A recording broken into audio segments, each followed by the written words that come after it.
two, and we'll get round to as many of you as we can. We'll start with the broadcast section, and then we'll move on to a daily newspaper section with an embargo of 22:30 tonight. We're going to begin with Paul Gilmore from Sky Sports News. Paul, when you come online, please unmute yourself, and away you go. Hi, Thomas. Hi. Thomas, what was the outcome of your meeting with Romelu Lukaku? Well, first of all, we were, like, even in the view back on it, happy that we took the time that it needed to look calmly on it and to talk calmly about it. This is what we did. He apologized and is back in the squad for today's training. Today's training is later. For me, the most important thing was to understand and to clearly understand and believe that it was not intentional. He did not do this intentionally to create this kind of noise in front of a big game. And the second one, it was the very first time that he even behaved, even before when he seemed to be, when he, in his opinion, he was ready to play, for example, after his injury from the start, and we thought like he needs to readapt to the intensity a little bit more. There was never the slightest behavior against the team, so it was the very, very first time that we actually felt him this way. And these are very important points to understand that, to stay calm and to understand that it's not that big as maybe people want it to be, or you want it to be. It's not small. It's also not small, but it's small enough to stay calm, to accept an apology, and to move on forward. What kind of reception do you think he will get from the Chelsea fans? Well, you know, he's very aware of what happened and what he created, and he is he feels the responsibility to clean the mess up. Maybe we will have a bit of smell still from it, of course. He can handle it. He has. There's also no other choice. He cannot expect now everybody to be super happy the very next day. But he is still our player, and we have good reasons and a lot of reasons to make him play for us and to convince him and to fight hard that he is our player. We are happy that he's our player, and we will protect him. And in the end, it's also very important that the stadium supports the team, and even if somebody has a different opinion on it, or is strongly disagrees, it is about the team in anything we do. And I hope the supporters can take this also and keep on supporting the team, because we are like in the moment where we really need the support. Did you get the sense, Thomas, from this meeting that Romelu is completely devoted to the team and that he doesn't want to? Yeah. That does not make it better, and that does not make it that you can understand it more, because he is very committed. He is in his private life and in his professional life. That's why it was so surprising to me, because he was on his way and he scored for us in Aston Villa. And he scored for us the next game. I forgot now against whom it was. But he was there. He was decisive, and we had the feeling, there's a really a new start to it after injury and after COVID, and that's why it was that big surprise. So I never had before that interview, I never had the slightest doubt that he is not committed, because his actions on the pitch and off the pitch in private life all go into the same direction. He's an emotional guy. He does not hold back with his opinion. So also credit to that. And sometimes he carries his heart on his tongue, and it's like this. And we should not just blame him and just point on the negative side of it. We have to adapt now to the situation, and it created some noise that you normally absolutely don't want, and this is clearly understood. But there are zero doubts in his commitment and to the team and to the club. Last two, Paul. Looking further ahead, how do you get the best out of him in the system, and also off the pitch in terms of happiness? How do you just get the best out of your record signing? But I think the players get the best out of themselves, and we help them and we support them, and it's not of. I mean, with Romelu, it's not about finding positions. He's a striker, and that's it. Pretty easy. He's a number 9, and just put him on number 9, and we never did something else.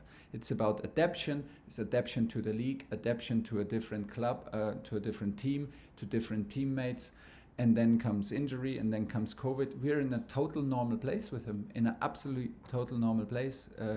And he is willing to learn, he's willing to adapt. He comes to the most intense league in the world, and it takes its time. And he was very strong in the beginning. He was now in the latest games, like I said, very decisive.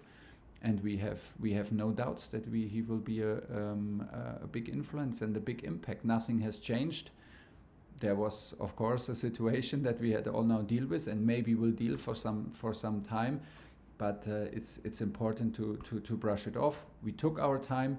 It was in a very, very bad moment in front of a big game, so we protected the game, and now we had enough time to clear the air and move on.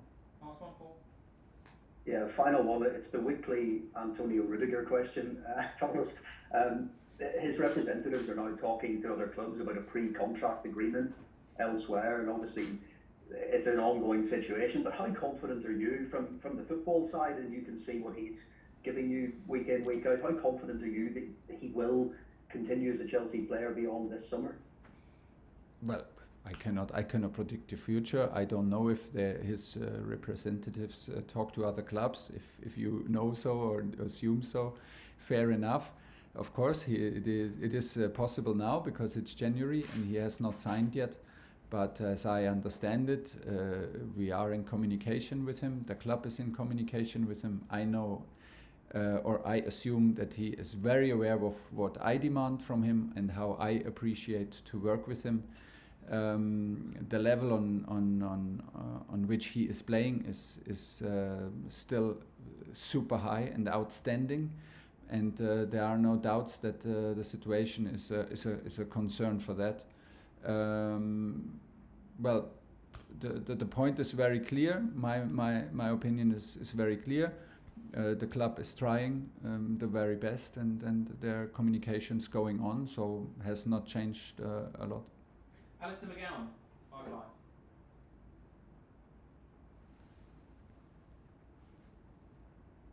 Hi, Thomas. Hi. Good. Don't forget. Oh, hi. What would you say then almost like the miscommunication was between Romelu and yourself, perhaps? Between Romelu and myself? Well, yeah, well, he said he wasn't happy with his role in the team. So has there been a miscommunication for him to say that? no, it's fine if he says so. I mean, I have read much.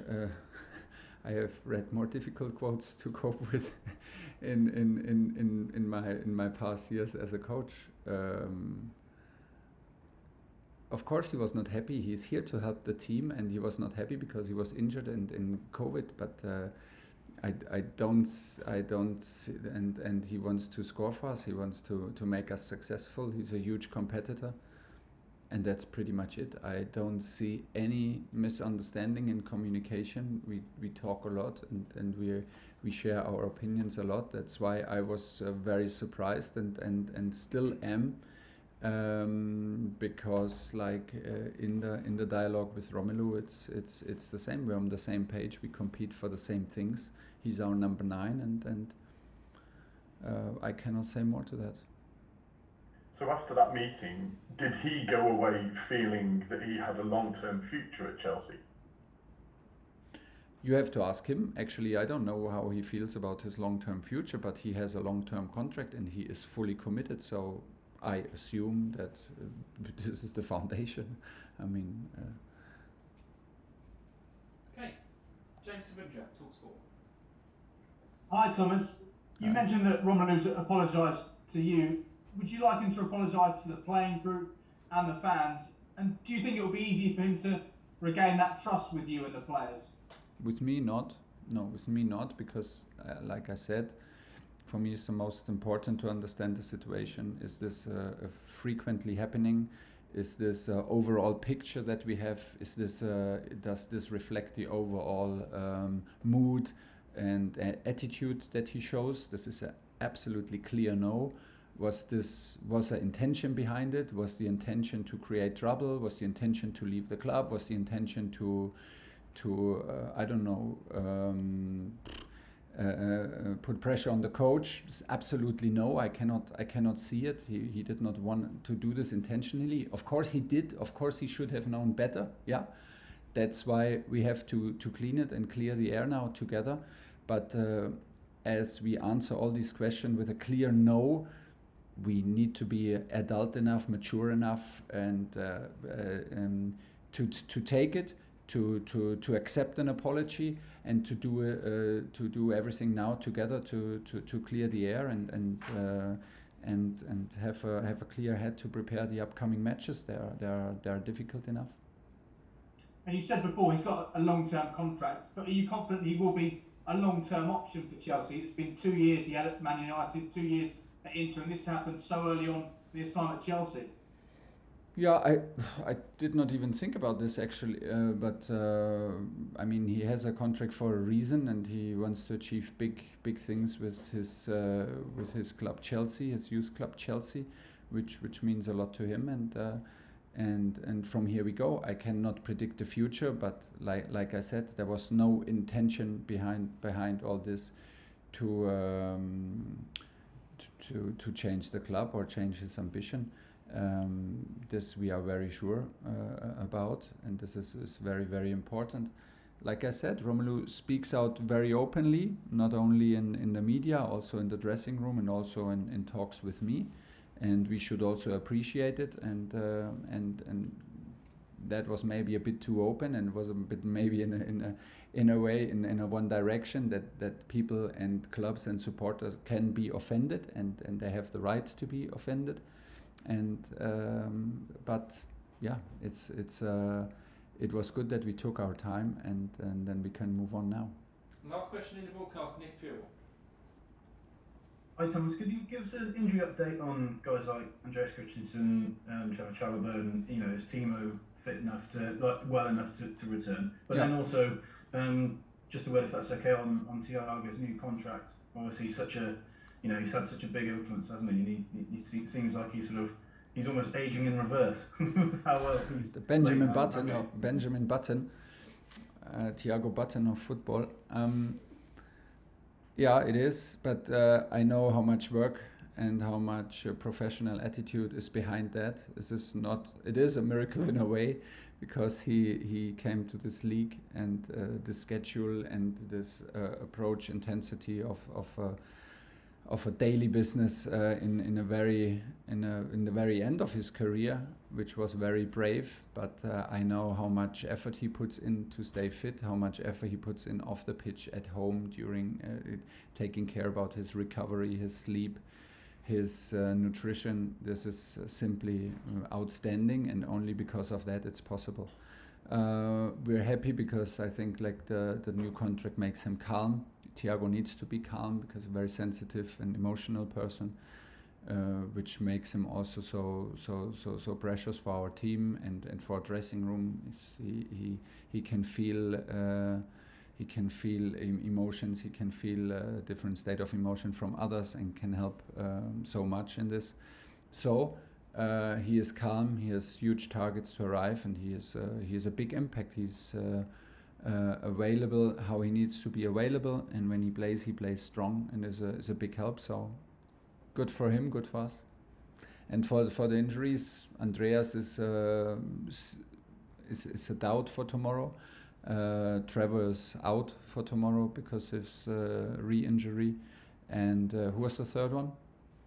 Timo Werner. Timo Werner trained yesterday. We have one more training to go. He feels much better, and which is a good thing. So he did full training, full intensity, had no reaction so far. So if the training is going well, we can have him on the bench or give him some minutes. Okay, that's the end of the broadcast section. We're now going to do the daily newspapers with an embargo of 22:30 tonight. And we'll